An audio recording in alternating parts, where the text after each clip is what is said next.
Hello दोस्तों, स्वागत है आपका हमारे यूट्यूब चैनल सोशियोलॉजी क्लासेस पर। तो जैसा कि आप सब जानते हैं, नेट का एग्ज़ाम बहुत पास है और प्रश्नों की सीरीज चल रही है। तो आज का पहला प्रश्न है, आमूल परिवर्तनवादी नारीवाद किस विचारधारा से संबंधित है? महिलाओं की जीवन पद्धति में परिवर्तन, महिलाओं के कार्य में परिवर्तन, या महिलाओं के उत्पीड़न के मूल कारण, या सभी? तो इसका राइट आंसर हो जाएगा सी, महिलाओं के उत्पीड़न के मूल कारण से आमूल परिवर्तनवादी नारीवाद जुड़ा हुआ है। अगला प्रश्न है, दहेज वह धन या संपत्ति है जो एक स्त्री के विवाह के समय पति के लिए लाती है। तो किसने कहा कि दहेज वह धन या संपत्ति है जो एक स्त्री विवाह के समय पति के लिए लाती है? फेयरचाइल्ड, वेबस्टर, गिलबर्ट या मर्डॉक? तो इसका राइट आंसर हो जाएगा बी, वेबस्टर का कहना है कि दहेज वह धन या संपत्ति है जो एक स्त्री विवाह के समय पति के लिए लाती है। अगला है, निम्न में से कौन सा परिवार के उभरते स्वरूप की विशेषता नहीं है? परिवार का आकार घटना, परिवार में सहयोग की कमी, या पिता के अधिकारों में परिवर्तन, या परिवार का अस्थायित्व होना? तो इसका राइट आंसर हो जाएगा डी, परिवार का अस्थायित्व होना। यह इस समय जो परिवार में परिवर्तन हो रहा है या एकांकी परिवार है उसकी विशेषता नहीं है। तो उभरता हुआ परिवार कौन सा है? एकांकी या नाभिकीय परिवार। तो यह उसकी विशेषता के अंतर्गत शामिल नहीं किया जाएगा। अगला प्रश्न है, निम्न में से लैंगिक व्यवहार के एक अंग के रूप में शामिल है स्पर्श करना, आलिंगन करना, कल्पना करना, या सभी?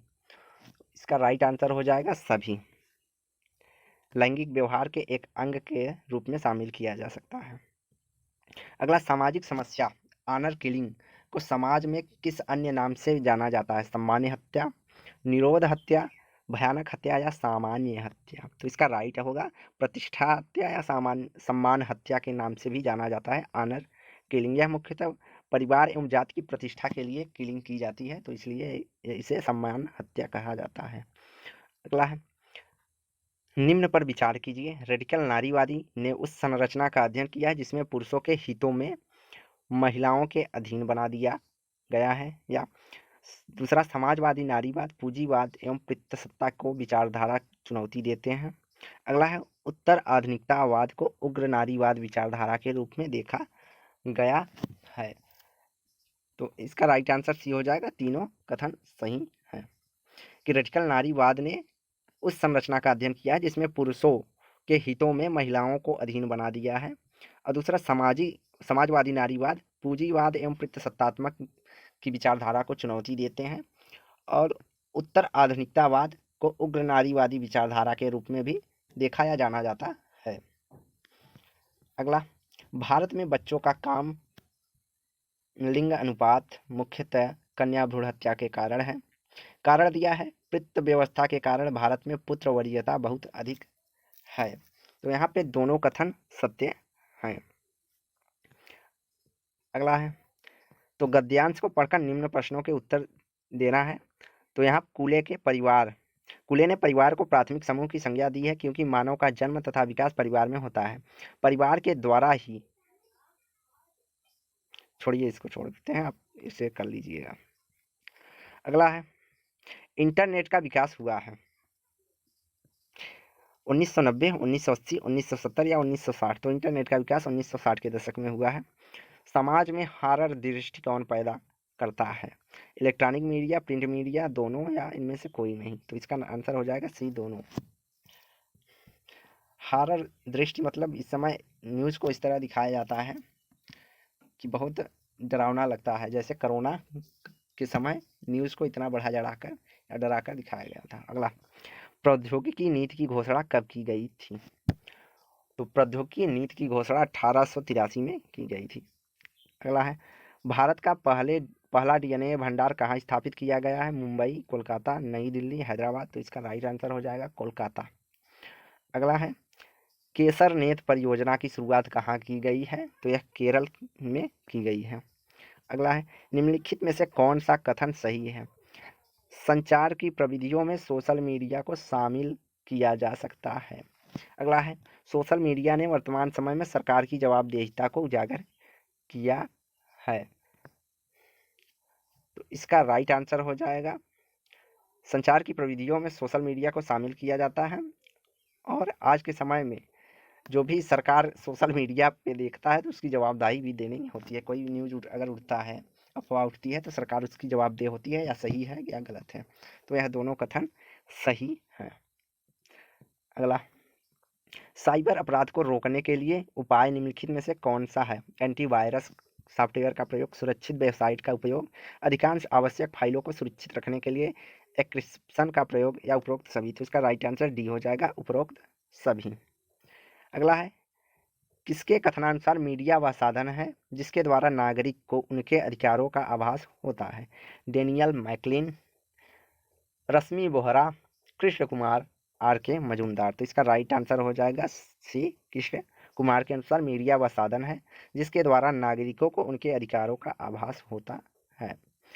अगला है, सुमेलित कीजिए दिए गए कोड के अनुसार। एक में आविष्कार है, उसमें समय है।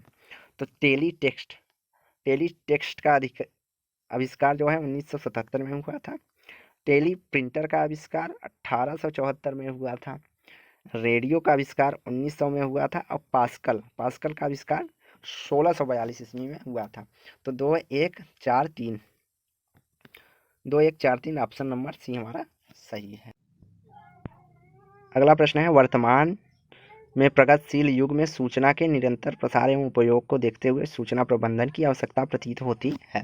कारण दिया है, सूचना प्रबंधन की बुनियाद पर ही वर्तमान प्रगतिशील युग का अस्तित्व है। तो यहाँ पर कथन सही है लेकिन कारण गलत है। तो राइट आंसर हमारा सी हो जाएगा। अगला, संस्कृति प्राप्त आवश्यकताओं की एक व्यवस्था और उद्देश्यपूर्ण क्रियाओं की संगठित व्यवस्था है। तो यह कथन किस विद्वान का है? Tylor, Bierstedt, Malinowski, Sidney Barber. तो इसका राइट आंसर सी हो जाएगा, मालिनोवस्की।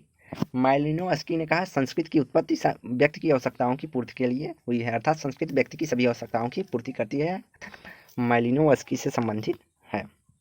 अगला है, मानव समाज का व्यापक, अस्थायी एवं शाश्वत तत्व निम्न में से कौन सा है? तो इसका राइट आंसर ये हो जाएगा, धर्म। अगला प्रश्न है, प्रथाएं सामाजिक परिस्थितियों से संघर्ष करना, अनुकूलन करना, प्रतिकूलन करना, या व्यवहार करना। तो इसका राइट आंसर, प्रथाएं सामाजिक परिस्थितियों से अनुकूलन करना सीखती हैं। अगला है, औपचारिक शिक्षा निम्न में से किसके द्वारा प्राप्त होती है? अनौपचारिक शिक्षा निम्न में से किसके द्वारा प्राप्त होती है? समाज द्वारा, अनुभव एवं संघर्षों द्वारा, प्रथाओं द्वारा। तो इसका राइट आंसर डी हो जाएगा, सभी से अनौपचारिक शिक्षा की प्राप्ति होती है। और जहाँ पर केवल एक ऑप्शन देगा तो वहाँ पे प्रथाओं, अगर विशेष ऑप्शन, अगर यहाँ चौथा ऑप्शन दे दिया होता तो केवल प्रथाओं को हम चुनते। अगला, नैतिकता का वास्तविक स्वरूप किस प्रकार का होता है? परिवर्तित, अस्थाई, अस्थाई, अनुगामी। तो नैतिकता का वास्तविक स्वरूप अस्थाई होता है। तो ऑप्शन बी सही है। अगला, निम्नलिखित में से कौन सा कथन सही है? संस्कृति का निर्माण मानव में सामूहिक आदर्शों से होता है। भारतीय समाज एवं संस्कृति अन्य विशेषता सहिष्णुता है। किसी भी राजनीतिक व्यवस्था के पीछे का आधार उसकी संस्कृति एवं उपसंस्कृतियाँ होती हैं, या उपरोक्त सभी। तो इसका राइट आंसर डी हो जाएगा, तीनों कथन सही हैं कि संस्कृति का निर्माण मानव में सामूहिक आदर्शों से होता है, भारत समाज एवं संस्कृति के अन्य विशेषता सहिष्णुता है, और अगला कथन है, किसी भी राजनीतिक व्यवस्था के पीछे का आधार संस्कृति या उपसंस्कृतियाँ होती हैं। तो यह तीनों कथन सही हैं। अगला प्रश्न है, निम्नलिखित कथनों पर विचार कीजिए। आचार शास्त्र मानव व्यवहार को नियंत्रित करता है, आचार शास्त्र सामाजिक अवगुणों को प्रदर्शित करता है, या आचार शास्त्र दूसरों के प्रति वाह्य सद्भावना को अभिव्यक्त करता है।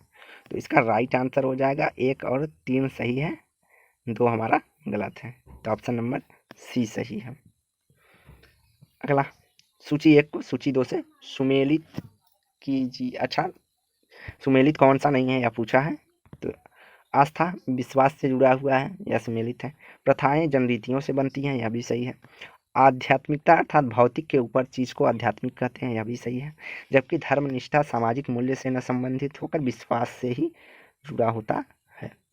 तो राइट आंसर हमारा डी हो जाएगा, कौन सा सुमेलित नहीं है। तो धर्मनिष्ठा सामाजिक मूल्य से न होकर विश्वास से जुड़ा होता है। अगला, कथन एवं कारण के प्रश्न है। तो कथन ये है हमारा, मानव का सांस्कृतिक पर्यावरण धर्म, कला, विश्वास, रीति रिवाज, रहन सहन आदि से निर्मित होता है। तो कथन हमारा सही है, या कथन टाइलर से संबंधित है।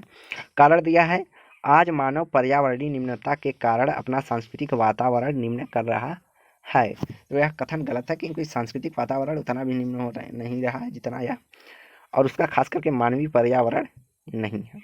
तो राइट आंसर हमारा सी हो जाएगा, ए सही है, आर गलत है। अगला है और आखिरी प्रश्न, निम्न में से कौन सही सुमेलित है? संस्थात्मक शिक्षा, अनौपचारिक शिक्षा। तो इसको सुमेलित करना है। तो जो संस्थात्मक शिक्षा होगी यह एक औपचारिक शिक्षा होगी।